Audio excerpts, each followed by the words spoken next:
Hola, ¿qué tal? ¿Me escuchás? Perfecto, ya estamos en vivo. Bárbaro. Hola, ¿qué tal? Bueno, buenas tardes. Mi nombre es Franco Basaldela, soy el CEO de Rubiquia. Y en la presentación de hoy, nuestra idea era mostrar un poquito lo que es la diferencia y cómo fue evolucionando la economía en cuanto a lo que son los modelos de Black and Scholes y lo que hay actualmente, para poder después terminar mostrando cómo es nuestro approach o cómo es nuestro enfoque para resolver justamente los problemas de los mercados de capitales. ¿Se ve mi pantalla? Estoy compartiendo ahora. Bien, Sí, se la ve bárbaro. perfecto. Perfecto. Bueno, como les decía, el título es Black and Scholes versus Argentina, optimización con los derivados. Nosotros, bueno, primero me presento, soy el CEO de una empresa que se dedica a hacer optimizaciones quant para mercados de capitales, trading algorítmico, bot, con un enfoque muy matemático y con un enfoque dedicado a la especulación financiera en los mercados. Nosotros nos apoyan grandes empresas en el cual tenemos proyectos en conjunto para siempre orientados en mercados de capitales. ¿Por qué arrancamos con Black and Scholes y por qué esto lo usamos como introducción de la temática de que queremos mostrar en este momento? Primero porque fue una de las fórmulas más famosas y más influyentes del siglo XX. Está considerada, junto con la teoría de la relatividad de Einstein y la incertidumbre de Heisenberg, como las ecuaciones más influyentes del siglo pasado. Pero tiene su lado negativo. De hecho, acá, como vemos en el PowerPoint, hay una nota de la BBC, la ecuación matemática acusada de destruir la economía mundial. Y justamente algo que le dieron un premio Nobel desembocó en una de las mayores crisis de los fondos de inversión el siglo pasado, que es el Long Term Capital, que tuvo que salir la Fed a rescatarlo. Y ahora, obviamente, con el diario del lunes, los matemáticos es como que ven el problema que hubo cuando utilizaron cierto tipo de modelos. Esto no solamente, uno me puede decir, bueno, pero en Argentina usamos opciones americanas, los que tradean opciones de Hegal sabrán que, bueno, que obviamente que no usan Black and Scholes, sino que usan Bergström o otros tipos de modelos matemáticos para poner valor a lo que son las opciones americanas. Pero en esencia, el problema de estas ecuaciones no son tanto las pequeñas detalles que hay entre una evaluación americana o la evaluación europea, sino que viene más de fondo en asumir ciertas cosas del mercado que terminan siendo diferentes en la vida real. Por eso, bueno, acá mostramos los dos tipos de evaluaciones que generalmente se usan. El problema fue que en el siglo pasado los matemáticos trataban de buscar cosas elegantes para explicar la economía, fórmulas que le permitieran poner valor y poner una relación costo-beneficio óptima con las herramientas que tenían. Ellos no tenían, obviamente, las computadoras que tenemos nosotros. Hoy en día cada uno de nosotros en nuestro bolsillo tiene un poder de cómputo millones o billones de veces más grande que lo que tenían los analistas matemáticos y financieros de hace 50 años. Y entonces cambió, pero la industria sigue siendo la misma. Cambió el enfoque de cómo enfocan los matemáticos de problemas, pero una misma industria. Y apareció una industria nueva. Apareció una industria que hace 10 años no existía. Y eso es lo que queremos explorar hoy. Pero para ver bien el problema, veamos que uno de los grandes problemas de Black and Scholes fue que asumir que el mercado es lo normal. Asumir que las distribuciones son normales en los mercados. Y esto hay veces que es difícil de observar cuando uno ve una gráfica, no sé si se llega a ver bien acá porque tiene poco contraste, pero en las colas de estas distribuciones es donde se suceden los eventos atípicos, los eventos que la probabilidad lo normal dice que es muy baja, y uno si lo ve graficado o si lo ve numéricamente no llega a tener la dimensión en su cabeza de qué es realmente estas diferencias de probabilidades. ¿Qué significa? Y esto lo vimos mucho en Argentina. Un evento como el de las PASO del año pasado, o eventos de subidas rápidas que hubo también en el mercado hace 2 o 3 años, no se pueden medir con el formato tradicional de evaluación que se utiliza en la economía. Y si uno las ve graficado, donde puede ver que en las colas hay una diferencia contra lo que es la curva a lo normal, tampoco es muy real ver el valor de esa forma. Entonces, acá queremos mostrarlo de otra forma. Si no, por ejemplo, los eventos que tengan más de 5 sigmas, o sea que el movimiento, por ejemplo, del índice Merval sea mayor que el 15%, para arriba o para abajo, la normalidad, si uno lo evalúa como la matemática dice, la matemática financiera dice, es un evento que debería ocurrir una vez en 6.900 años. Lo podemos ver acá. En 6.900 años debería ocurrir ese evento. Y sin embargo, en los últimos 4 años pasó 4 veces. Viéndolo de esta forma, nos da una noción que la matemática no nos da. Porque si yo veo la curva de aquí arriba, la distribución de aquí arriba del índice Merval, que es el más importante de Argentina, donde podemos ver los activos ponderados y poder tener una métrica del riesgo de los operatorios en Argentina, nos va a parecer, si yo veo la figura, bueno, un poquito más pasa, no pasa. Sin embargo, pasó 4 veces en 4 años, algo que debería pasar una vez en 6.900 años. Y bueno, y peor es cuando no incrementamos en sigma, o sea, cuando decimos que hubo un movimiento más del 24%, que eso pasó 2 veces, y la matemática tendría que decir una vez en 3.2 billones de años. Esto nos da una pauta de que no se pueden usar estos modelos para evaluar la economía, que no se pueden usar estos modelos para tomar decisiones en el mercado de una forma eficiente. La matemática en ese siglo servía, fue algo muy, muy útil, pero tiene su límite. Por eso fue el surgimiento de la industria que habíamos hablado, ¿no? Que es la industria quant, que ahora vamos a ver los problemitas que tiene. En esencia hay que entender que si bien Black-Scholes, bueno, los tipos estos ganaron un premio Nobel, o sea, nadie puede ningunear a alguien tan importante, pero recordemos que en el 97 tuvieron la crisis y la Reserva Federal, como le dije antes, tuvieron que salir a rescatarlos. Acá, bueno, un pequeño chiste de Nassim Taleb, que también está en contra, como ven en el chiste, en el meme, está en contra de las distribuciones normales. Estos eventos, los que los nombraba recién, esta es una distribución de un activo de la Argentina, pero vista desde un punto de vista logarítmico, por eso se ve de esta forma la gráfica. Es un evento que debería pasar cada 4.000 años y sin embargo pasa. Entonces la frase que queremos transmitir es: los eventos pocos probables pasan. De hecho, si recuerdan la película de Big Short, los chicos que asesora Brad Pitt utilizaban ese concepto, ¿no? para hacerse ricos, como se hicieron. En esencia, lo que muestra la película es lo que los traders llaman comprar muy barata las call out the money cuando hay eventos de volatilidad. Como decíamos, este problema de la matemática, este problema de la falta de análisis elegante, necesitó que se renueve la industria. Y se renovó utilizando la herramienta más poderosa que tenemos en este siglo, que es la computadora. Por eso salió la industria quant.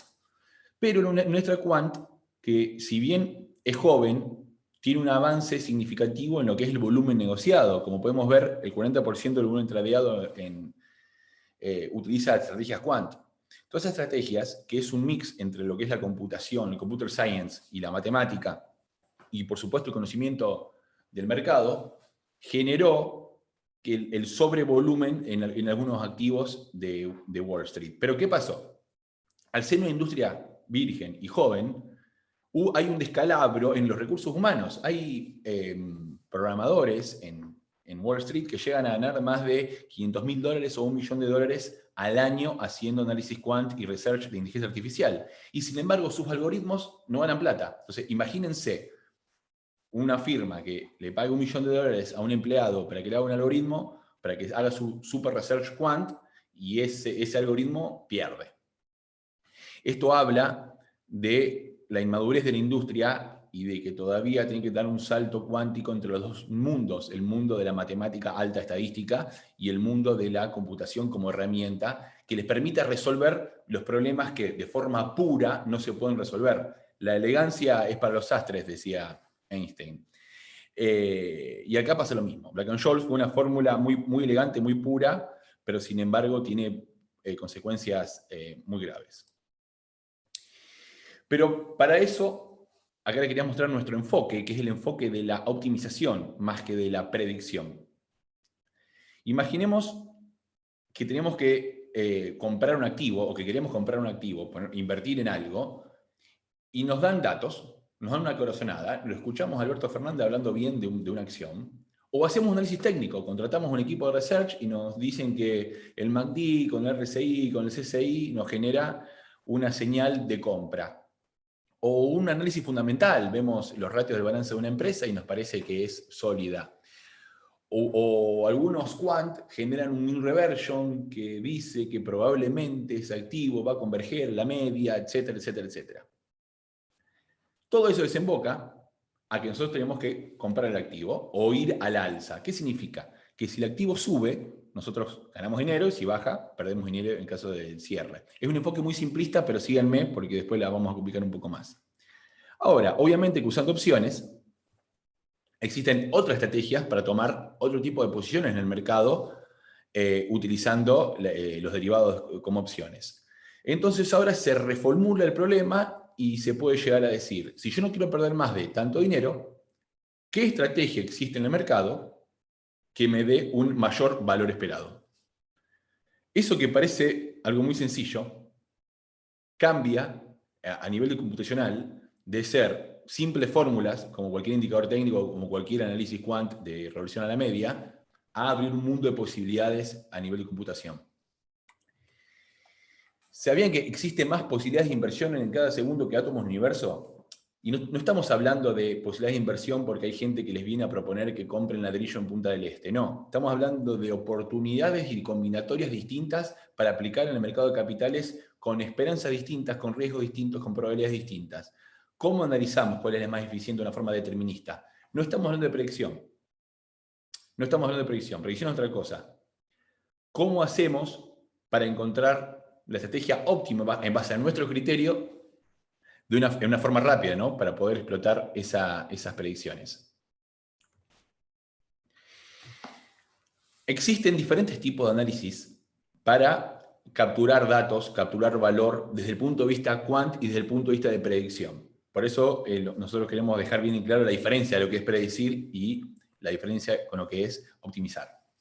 Por ejemplo, en el campo del Machine Learning existen diferentes tipos de modelos que ayudan a los programadores a tomar decisiones de una forma veloz y de una forma intuitiva. Por ejemplo, uno de los más conocidos que pueden ver acá es las redes neuronales, que es un tipo de inteligencia artificial, o la clasificación por Supervector Machine, las redes de Bayes, que son diferentes tipos de enfoques de algoritmos dentro de la gama de Machine Learning para intentar sacar deducciones o datos raros dentro de nuestros modelos para poder explotarlo. Por ejemplo, en el caso de la izquierda, acá se puede detectar fácilmente lo que es un outlier, entonces nosotros podríamos llegar a sacar la conclusión, esto lo estoy inventando, de que cuando YPF baja, GEGAL sube y se dan el balance de Pampa, el dólar futuro baja la tasa contra el Batlar.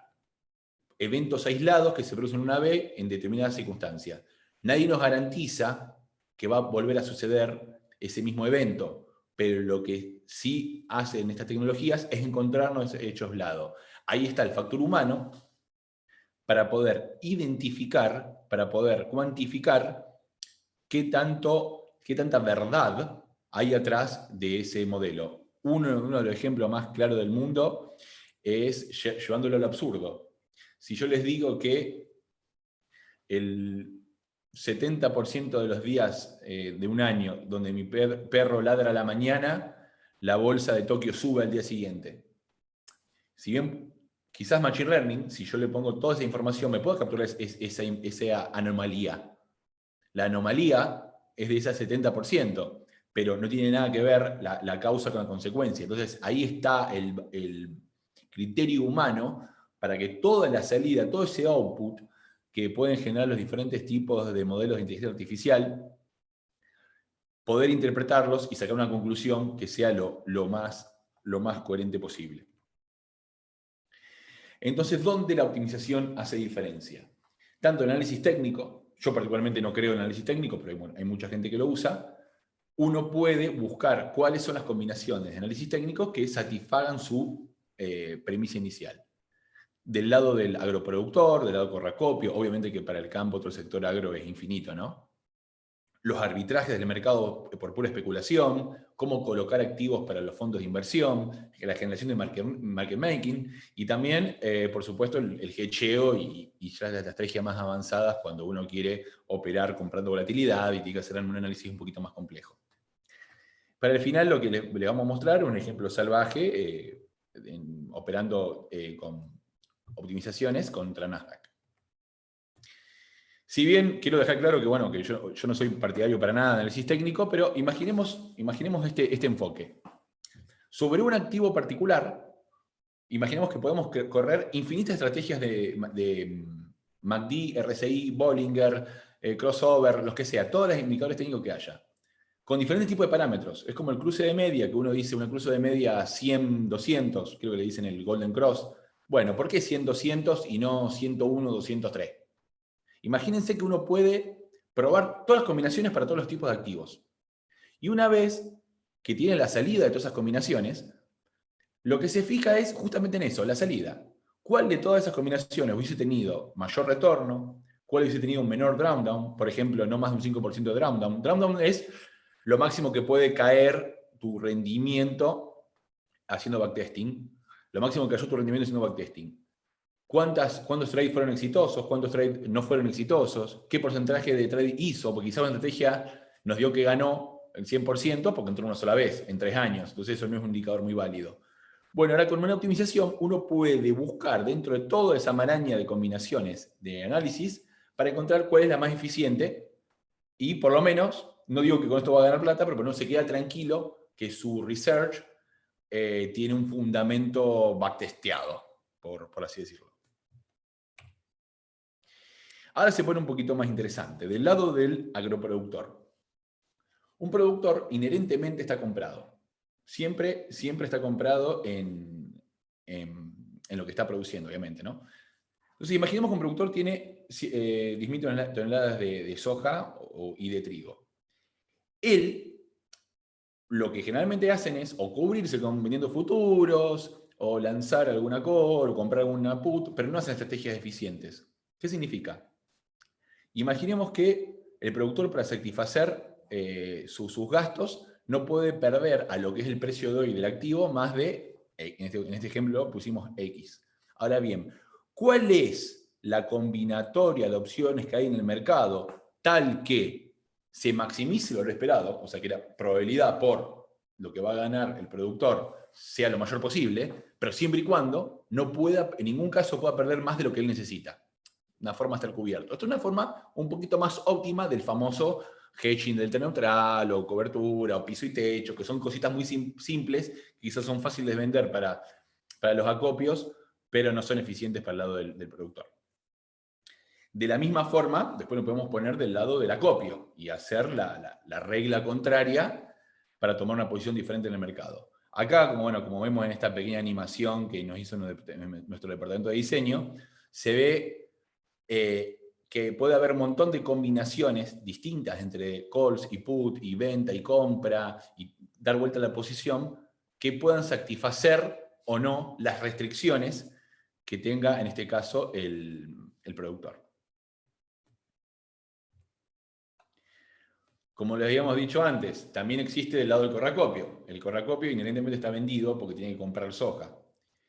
De esa forma, uno lo que puede hacer es... ahí estoy viendo las preguntas, perdón. Después las preguntas que estoy viendo, después les respondo sobre el final. Ahí estoy leyendo, les respondo sobre el final. Imaginemos, ¿no? Ahora del otro lado. Antes estábamos del lado del productor, ahora estamos del lado del acopio. ¿Ok? El acopio tiene una posición invertida. Es como que si multiplicamos por -1 la posición inherente que tenga el acopio. Pero ¿cómo hace para minimizar un riesgo y cobrar un dinero y con ese dinero quizás ponerlo a tasa con todas las opciones que te permite el mercado? También es un problema de optimización. Obviamente que si vamos de par a par el acopio contra el productor, alguno de los dos pierde. Con la diferencia que tiene el mercado es que el productor puede dormir tranquilo porque se va a garantizar la cosecha siguiente. Entonces, bajo esas dos restricciones se podría hacer un juego que no es suma cero, si evaluamos esa condición. Entonces, los equilibrios de teoría de juego, ahí habría que cambiarlos un poquitito. Entonces, los modelos matemáticos comunes que modelan este tipo de situaciones hacen agua. Por eso hace falta las optimizaciones, obvio. Bueno, este es un muy buen ejemplo. Los arbitrajes. Los arbitrajes son un excelente ejemplo de optimización. Y esto pasa, de hecho, en el mercado argentino, lo que, por ejemplo, acá lo que estamos viendo son una mariposa, lo que se llama mariposa en estrategia de opciones. Eso pasa. Eso es como preguntarle a un optimizador qué estrategia en el mercado me da la mayor esperanza posible siempre y cuando yo no pueda perder nunca. ¿Ok? Eso es una forma de preguntar en lenguaje matemático a una optimización que existe en el mercado. No solamente con opciones, está con el futuro, bueno, la más obvia, obviamente, el futuro contra el spot, los sintéticos de opciones, índices contra un portafolio ponderado. Bueno, afuera se hace mucho con contado con liqui, con el diferente tipo de ADR, con los ADR locales. Bueno, son estrategias muy sencillas, pero en esencia, todas estas cositas fáciles para lo que son las matemáticas, se vuelve un poquito más complejo a la hora de poder capturarlas en tiempo real, porque ahí hace falta otro tipo de cositas. Bueno, acá en el ejemplo estoy mostrando cómo un problema de arbitraje es cómo maximizar la pérdida máxima.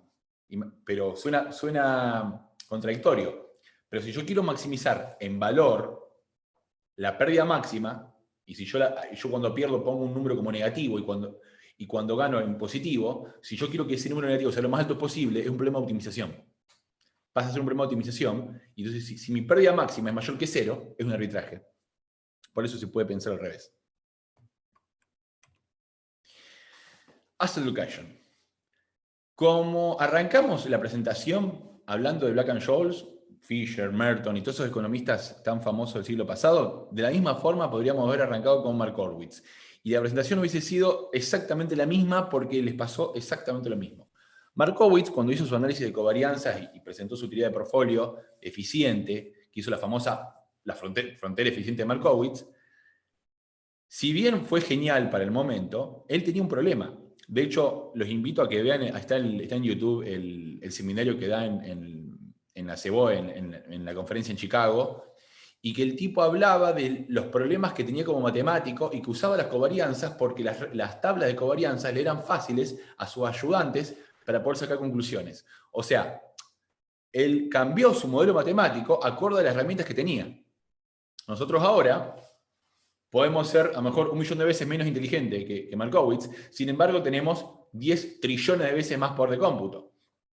Todos los análisis que hacía Markowitz para encontrar la relación riesgo-beneficio y generar su frontera, la podemos hacer automáticamente con cualquier lenguaje de programación y son modelos matemáticos ultra sencillos y cualquier persona amateur en programación podría generar su propio modelo de optimización de asset allocation e incluso podría expandirlo y podría ser mejor de que lo hizo Markowitz. Imagínense hoy en día un estudiante de facultad común, promedio, con informática puede programar e incluso le podría incorporar el concepto de shorteo, que Markowitz no lo tiene. Markowitz siempre compra, siempre asume que uno compra el activo y que lo divide, que no tiene un instrumento para shortear.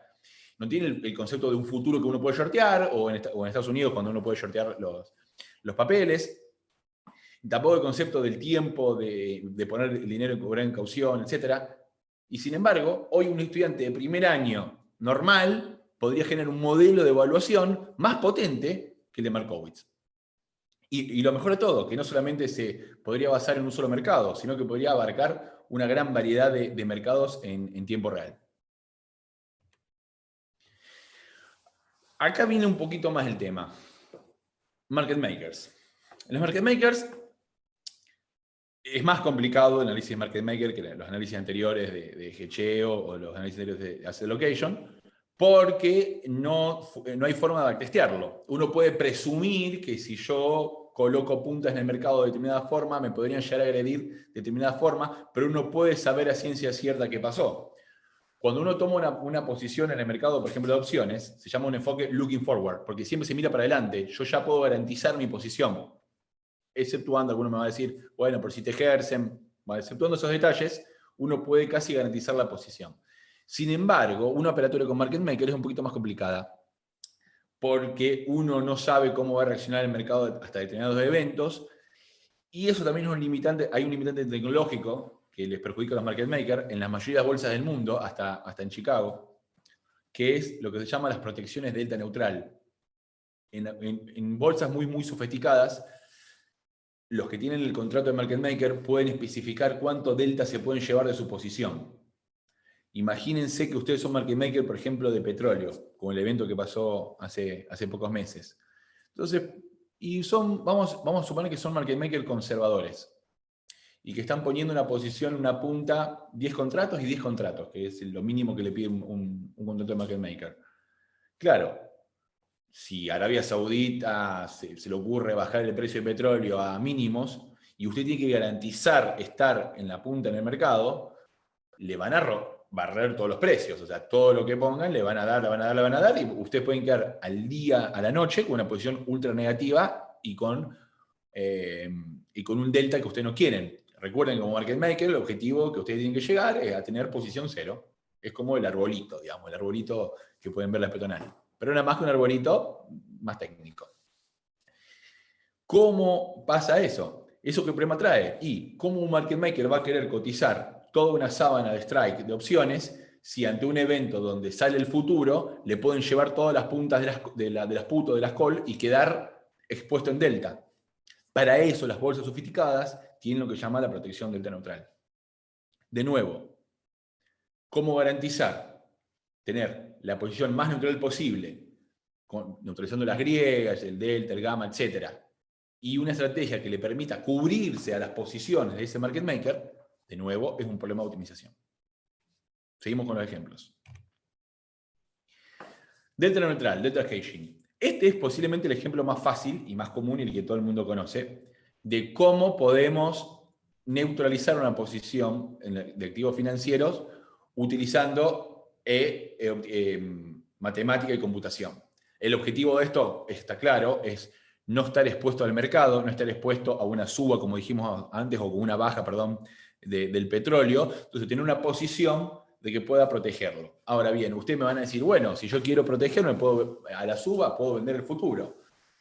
O puedo realizar, vender generalmente lo que se usaba antes. Bueno, la call que esté más o menos at the money va a tener 0,5 de delta, y entonces eso es lo que se llama el hedging dinámico. Bien, pero eso es una intuición. ¿Cómo saber cuál es la mejor combinación de las infinitas que hay en el mercado que me permiten a mí llegar a la posición más neutral posible, pero con el mayor valor esperado? De nuevo, la estrategia más sencilla de todas es delta neutral. De hecho, hay un documental que después lo voy a poner en el link, que es muy bueno, que se llama La Fórmula Midas, que muestra la historia de Black & Scholes, en esencia, cómo se transformó en el long-term capital, y cómo fue descubriendo la fórmula. Y una de las cosas que utilizaron al principio fue esto. Ellos querían poder hedgear dinámicamente un activo para no tener riesgo de eventos. Y ahí fue como fueron puliendo la fórmula y fueron inventando las valuaciones y las famosas calculadoras de Black & Scholes. Antes había calculadoras físicas que uno le ponía la prima, la volatilidad, la tasa libre de riesgo y calculaba el valor. Bien, sigamos con los ejemplos. Bien. Además de las estrategias delta neutral, existen otras de este tipo de estrategias que también requieren optimización. Por ejemplo, la compra de volatilidad. Imagínense que ustedes son un trader de soja. Entonces ven que en Chicago la volatilidad está 12%. Bien, hora de comprar volatilidad. Lo que se arma, lo típico, armar un straddle, un cono comprado, que compra una puta demonio, call de money, porque especulan que esa volatilidad va a subir a 14, 15, 16, y cuando llega a eso, se dan vuelta y vuelven. Esa estrategia es una estrategia muy naive y una estrategia muy simple de hace 30 años. Hoy en día hay millones de cosas superiores a eso que te permiten tomar posiciones mucho más eficientes y mucho más controladas, porque esa posición que uno espera cuando piensa que va a haber un cambio brusco, por ejemplo, mucha gente utilizó eso también para los activos en Estados Unidos, antes de las elecciones de Trump y Y de Biden compraban Straddle porque pensaba que era más volatilidad. Algunos decían, no, es más el rumor que la noticia, por lo tanto vendían porque pensaban que estaban altas las volatilidades, por lo tanto vendían ese Straddle, vendían ese cono. Pero sin embargo, si uno quiere comprar volatilidad, que es más que nada, es muy simple, es maximizar el Vega, limitando sus pérdidas, eso se transforma en un problema matemático. Acá lo podemos ver, por ejemplo, yo no quiero perder más de $3.000 o $3.000, lo que sea, y quiero aprovecharme de la volatilidad, y acá hay un modelo que me arma, bueno, cuál es la estrategia eficiente si mi pedido, si mi pregunta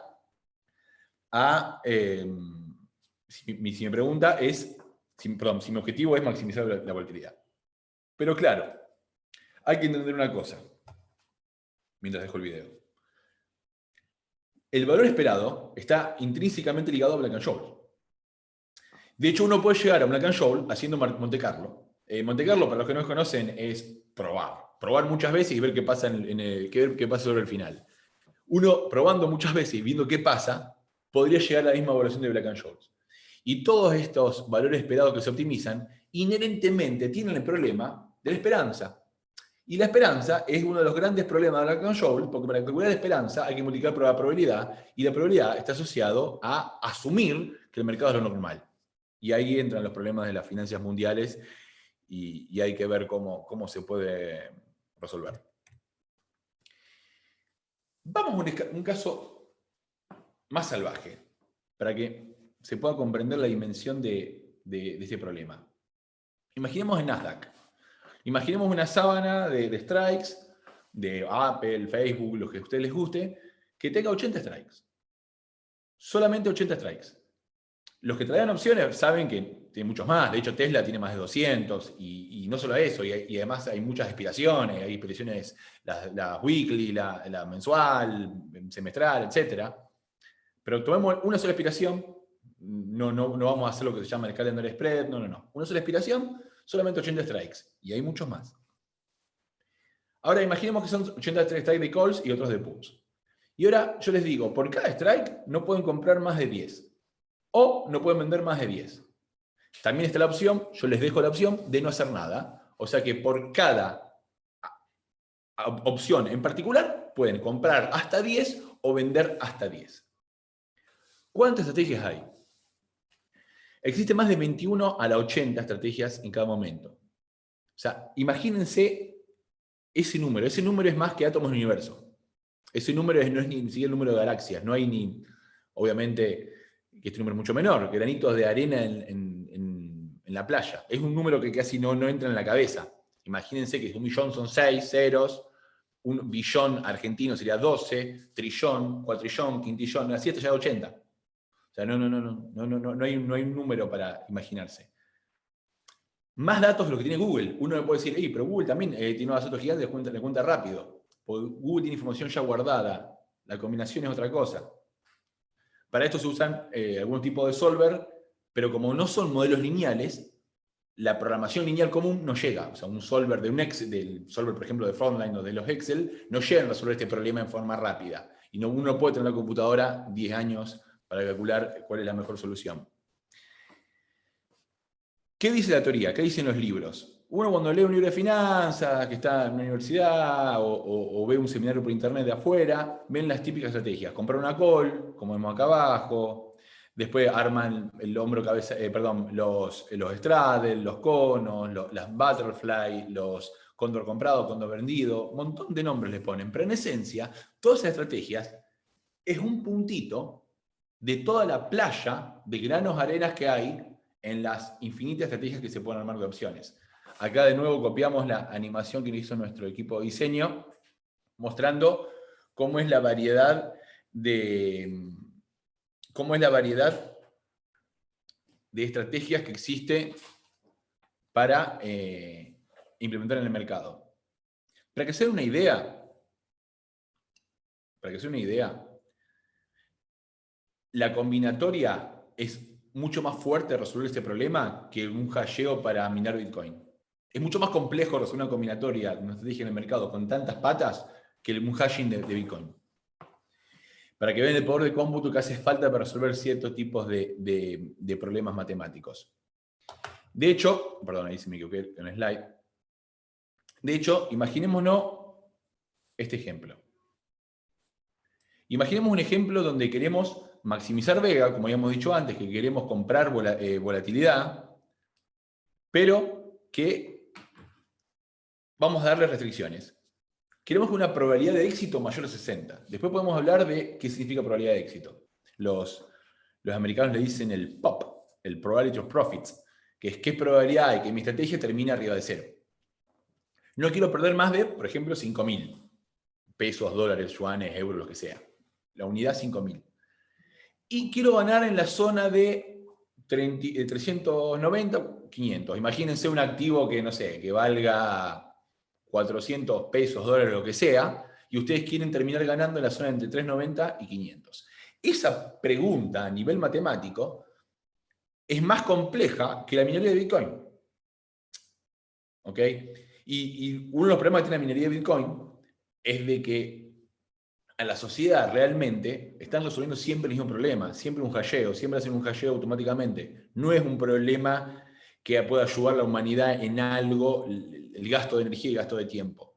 En cambio, los optimizadores utilizan similar poder de cómputo, pero el resultado que te dan es determinista y te ayuda a mejorar tus estrategias. Esta estrategia puntual, que estamos hablando de maximizar vega, que significa comprar volatilidad, esto yo lo haría, por ejemplo, cuando vengan unas elecciones, o el año que viene cuando sean las legislativas, que capaz que hay un poquito de movimiento, entonces 3 semanas antes digo, bueno, ¿cómo puedo aprovecharme de este posible movimiento de una forma eficiente? ¿Ok? Esto es lo contrario, esto no es como el hedgeo que hablamos para el campo, ¿no? ¿Cómo podemos implementarlo? Bueno, ahí viene las estrategias. Acá podemos ver un ejemplo de cómo optimizar y de cómo generar. Acá digo que la probabilidad sea mayor que el 60%, acá digo que la pérdida máxima sea menor que 5.000, acá le estoy diciendo que lo que yo quiero maximizar realmente es la vega, y ahí le digo que la zona donde yo quiero ganar es entre 390 y 500. Bueno, en este caso encontré una figura muy simple, este es el video que tenemos, pero en esencia este tipo de figura es cuando se arman generalmente, este tipo raíz cuadrada rara, se arman cuando uno espera que el movimiento el papel tenga un movimiento abrupto. De hecho, si ustedes llegan a ver, no sé si se verá bien por el zoom, en la gráfica de aquí abajo, te muestra el típico chart tradicional de la evolución de precios, donde se puede ver que en la zona verde es obviamente la parte derecha, la otra parte también de abajo es la parte izquierda, esta parte de acá y esta parte de acá, y en el medio es donde se pierde, porque está en rojo, que sería la zona donde esta estrategia no ganaría, el otro 40%. Por lo tanto, ¿cómo resuelve en forma eficiente eso? Es un problema de optimización. Nosotros, como empresa, desarrollamos diferentes tipos de modelos, diferentes tipos de productos que ayudan a las empresas de trading, a los fondos de inversión, a la banca, a optimizar estrategias, porque desarrollamos un hardware dedicado que puede calcular de una forma muy rápida las combinatorias en los mercados y puede calcular también cuál es la más eficiente con nuestros propios modelos de evaluación. En esencia... Entramos en los últimos 5 minutos. ¿Perdón? Entramos en los últimos 5 minutos. Bueno. Bueno. Las optimizaciones no solamente sirven para el mercado de capitales, también se pueden aplicar para el agro, para la industria. Hablo rápido, perdón, porque me parece que me faltó el tiempo. Ya sea todo lo que sea market maker, análisis quant, bots para operar el mercado, etcétera, etcétera, etcétera. Voy a ver las preguntas.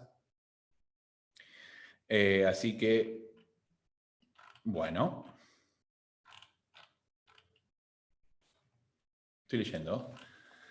Excelente presentación, muy interesante. Francisco Moya, a ver, me pregunta es, cuando en el futuro pueden pasar las cosas que nunca pasaron en el pasado, ¿se puede modelar esto? Ok, bueno, acá preguntan si, bueno, el concepto de backtesting, digamos, cómo se puede modelar cosas que nunca pasaron en el pasado. Bien. Bien, por eso, mucha intervención. ¿Qué pienso sobre la intervención en el gobierno? Yo soy liberal, así que imagínate que estoy en contra. Pero hablando plenamente de mercado, y paso los slides, sobre tu pregunta, lo que te digo es las opciones. Las opciones son la mejor forma para atacar el problema de la incertidumbre de analizar que el pasado nunca vas a saber si pasó en el futuro, porque las opciones son looking forward, vos siempre mirás para el futuro. Con las opciones, si vos compraste una call y ya tenés asegurado esa posición, no es que tenés que backtestear el pasado, sino si esa call está barata hoy por tu evaluación, la garantizás para el futuro. No es que puede pasar o no otra cosa, es como que vos fijás los precios. ¿Qué pensás que se puede trabajar en trading de alta frecuencia en Argentina? ¿No es un mercado totalmente ilíquido?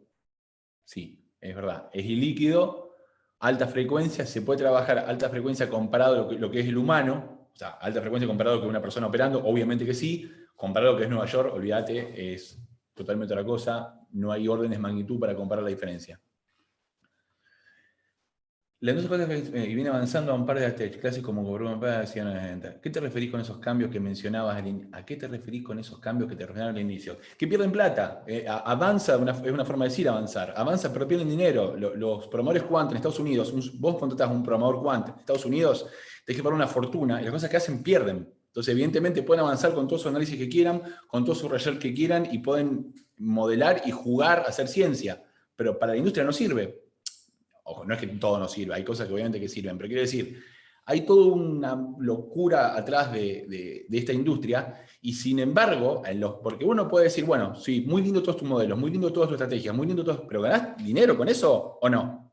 ¿Bien? Y ahí es donde hacen agua todos. De hecho, en Argentina hay un montón de casos de fondos de inteligencia artificial que tuvieron que... Bueno. Siguiente pregunta. El máximo de tu función de utilidades, profit, depende de la función, ejemplo, PL, ¿cómo la definen? ¿Cómo evitan overfitting? Bien, en el caso, lo que dijo, en el caso de overfit, en el caso de indicadores técnicos, es imposible evitar el overfitting. ¿Okay? Ahí hay otro tipo de approach para evitar el overfitting, en el caso de análisis técnico. Que repito, eso yo lo mencioné porque es un uso, pero obviamente que yo no estoy para nada de acuerdo de utilizar esas estrategias que overfitean. Para el caso de opciones, el PL es el eje X sería lo que puede pasar con el precio y el eje Y es cuánto el PL, absolutamente el profit loss, cuánto ganás o cuánto perdés. Y la función de utilidades, si es por análisis técnico, estoy totalmente en contra.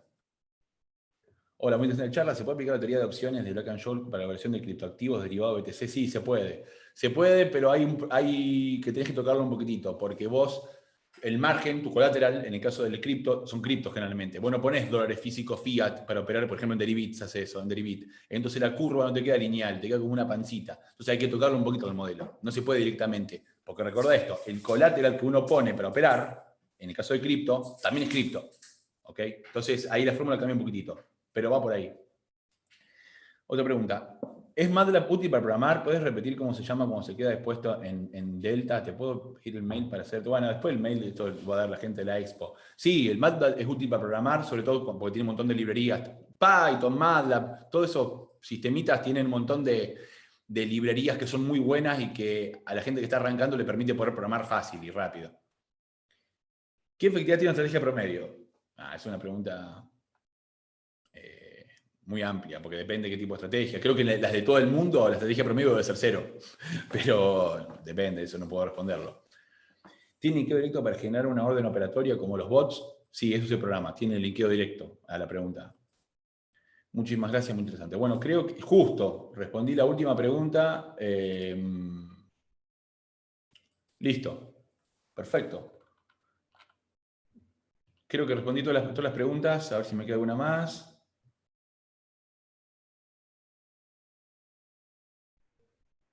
Cuando el mercado está muy volátil...